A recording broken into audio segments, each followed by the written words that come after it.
11 de julho, dia de São Bento, nascido em 480 em Núrcia, na Itália, e falecido em 547. São Gregório Magno, Papa, que escreveu a sua biografia nos Diálogos, assim começa o seu livro. Houve um homem de vida venerável, Bento, tanto pela graça quanto pelo nome. Um homem de vida venerável, Bento, ou seja, Benedictus, o abençoado, o bendito, tanto pela graça quanto pelo nome. Então, seu próprio nome já dizia e denominava o que ele realmente foi: santo, abençoado, bendito. Em 1964, Paulo VI designou São Bento como patrono da Europa. As cidades europeias praticamente cresceram ao redor dos mosteiros. Ele é o fundador da Ordem de São Bento, dos monges beneditinos. Beneditinos por causa de Benedictus, seu nome em latim. Escreveu também a sua famosa regra, a regra de São Bento, na qual sintetiza de forma magistral a essência e a estrutura de uma comunidade religiosa. E todas as outras comunidades vindouras, posteriores a São Bento, se inspiraram na regra do grande patrono da Europa.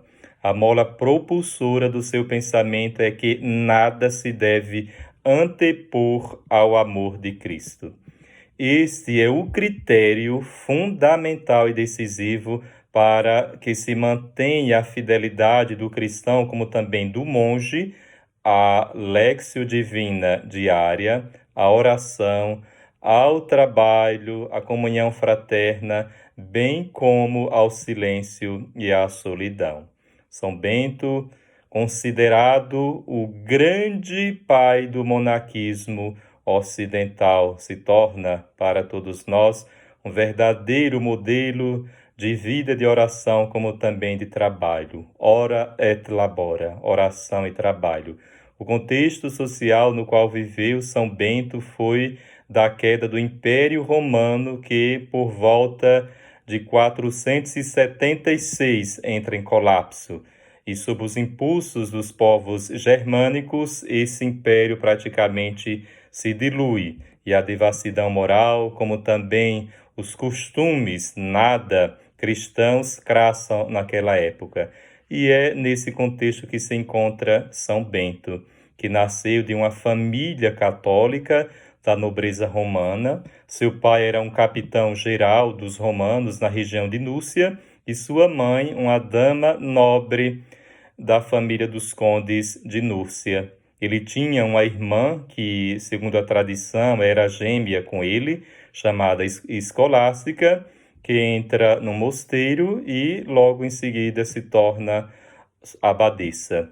Desde criança, São Bento demonstrava uma disposição para a contemplação, como também para o silêncio. Seus pais tentaram lhe dar uma educação esmerada e logo lhe enviam para a cidade de Roma para ali estudar. E lá o jovem Bento se depara com os valores morais decadentes, como também os valores espirituais estão ali decadentes. Estamos em plena queda do Império Romano. Os professores eram pagãos e ele ficou decepcionado e resolve sair de Roma à procura de um lugar deserto. Diz São Gregório Magno, seu biógrafo: desprezando, pois, tais estudos, deixou a casa e os bens paternos, e no desejo de agradar somente a Deus, procurou o santo hábito do monaquismo. Deixou tanto Roma, os estudos, como também a casa dos seus pais, e se recolhe e vai para uma região, na gruta de Enfide, que hoje é a File, onde permanece ali 3 anos. A gruta que nós conhecemos como Gruta de Subiaco, ou seja, sobre o lago. E foi ali que São Bento praticamente foi gerado monge. Nesse útero materno, nessa solidão, ali se germinava o patrono do monaquismo ocidental. E um monge romano daquela região, sabendo que ali ele se encontrava, levava comida sempre para àquele santo que ali se encontrava. E esse monge lhe deu o hábito monástico. São Bento estava naquela gruta, recluso, escondido, mas alguns pastores perceberam que ali se encontrava alguém. Achavam que era até um animal que se encontrava, mas viram ali que era um santo. E logo começaram a pedir conselhos para ele, como também outras pessoas começaram a visitá-lo, e a sua fama foi se espalhando de tal forma que ele foi logo eleito abade do mosteiro de Vicovaro, onde os monges tentaram envenená-lo por causa da reforma espiritual que o grande mestre, o grande abade São Bento propunha para aquela comunidade que era frouxa e que não queria mudar de vida. São Bento foge dali, volta à vida de solidão e logo é procurado por muitos discípulos e em seguida funda 12 mosteiros. Naquela região há um sacerdote que o inveja demasiadamente e ele precisa mudar dali e vai para a cidade de Monte Cassino, onde funda o mosteiro famoso, que levou o nome da cidade, de Monte Cassino, e se tornou a sede da ordem beneditina. E depois de uma vida de santidade, fez sua Páscoa no dia 21 de março de 547. Quando São Bento está prestes a escrever o último capítulo de sua regra, ele o faz como se fosse a entrega de um verdadeiro testamento espiritual. Por isso que ele escreve o capítulo 72 do bom zelo que os monges devem ter, e neste momento farei um pequeno comentário deste capítulo, que é a essência do pensamento de São Bento, que tem tanta utilidade para nós hoje. Do bom zelo que os monges devem ter, diz assim São Bento: exerçam, portanto, os monges este zelo com amor ferventíssimo. Veja como é interessante, com amor ferventíssimo. São Bento coloca aqui no superlativo: os monges precisam se abrasar, estão como que abrasados de amor. E como que se manifesta esse zelo? Antecipem-se uns aos outros em honra, cada um se antecipando para honrar um ao outro. Tolerem pacientissimamente suas fraquezas, quer do corpo, quer do caráter. Tolerem pacientissimamente, ou seja, não é um tolerar somente de forma paciente, mas muito paciente. As fraquezas quer do corpo, da idade, como também do caráter, pois o irmão falha, o irmão tem vício. Então é importante ter essa tolerância.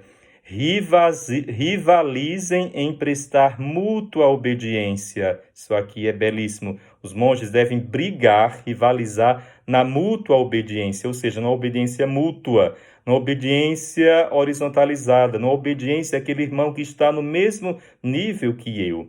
Às vezes eu tenho mais facilidade, claro, para obedecer uma pessoa que é superior a mim. E às vezes essa obediência nem é pura. Às vezes eu a faço por causa do medo de não ser punido, ou para tirar alguma caixinha, digamos assim, do superior. E essa obediência horizontalizada mútua àquele irmão que convive comigo, aquele irmão que está ali do meu lado, que está no meu nível, então essa obediência é grandiosa. Por isso que São Bento vai colocando neste capítulo que a vida espiritual ela é gradual. Então, obedece-se primeiramente àqueles irmãos que estão ali no meu nível, há ali uma antecipação de honra, de caridade fraterna, caridade ali mútua, para se chegar a uma obediência verticalizada, a um superior, para chegar até Deus, porque Deus colocou sobre nossas cabeças homens, não é? Muito fácil eu querer só obedecer somente a Deus, sem perpassar e atravessar o humano, não é?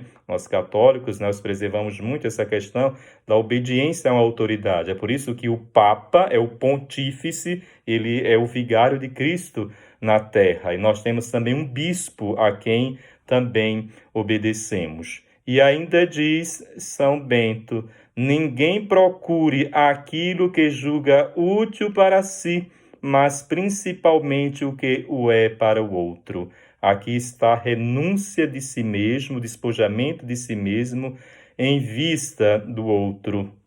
Ponham em ação castamente a caridade fraterna.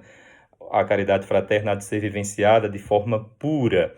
Temam a Deus com amor. Como isso é bonito, ó. Temam a Deus com amor. Amem ao seu abade com sincera e humilde caridade. E aqui chegamos ao abade, depois de atravessarmos, todo este percurso, para finalmente, como diz o grande São Bento, nada, absolutamente, anteponham a Cristo que nos conduza juntos para a vida eterna. Cristo que é o verdadeiro abade da cidade celeste. O objetivo de São Bento é fazer com que os monges, antecipando-se uns aos outros na honra, vivendo a caridade fraterna na paciência que cada um tem para a fraqueza do outro, quer do corpo, quer do caráter. Também ame a Deus, com esse amor profundo e, sobretudo, um amor filial e humilde ao abade para que se chegue a Cristo, a quem nada se deve antepor. Neste momento, vamos fazer a oração famosa da medalha de São Bento. A cruz sagrada seja a minha luz, não seja o dragão meu guia. Retira-te, Satanás, nunca me aconselhes coisas vãs. É mal o que tu me ofereces, bebe tu mesmo os teus venenos. São Bento, rogai por nós.